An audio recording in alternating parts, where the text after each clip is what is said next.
هيجي اليوم اللي هنقابل فيه ربنا. يعني أنا وإنت هنقفل عينينا وهنسيب الدنيا ونروح نقابل ربنا.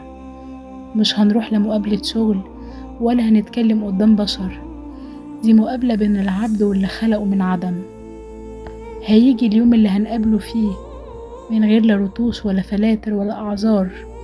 هنقابله بقلوبنا، بضميرنا، بكل حاجة استخبينا وراها وهو كان شايفها.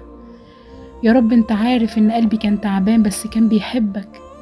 انا اخطأت كتير في حقك بس ما قصدتش اهرب منك. كنت بضعف بس كنت دايما راجعالك.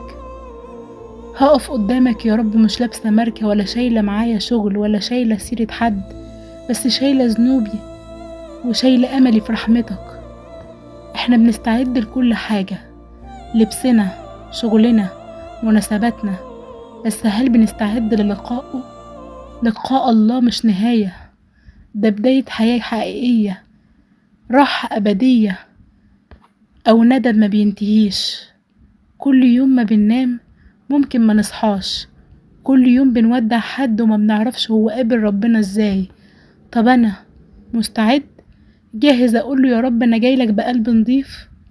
يمكن دايما ما كنش مستقيم بس دايما خايف أكون بعيد عنك. هيجي يوم وهنقابل اللي خلق القلب وهو بس اللي كان فاهم وجعه. هيجي يوم وهنقف قدامه يا إما بعيون كلها ندم يا إما بعيون كلها شوق.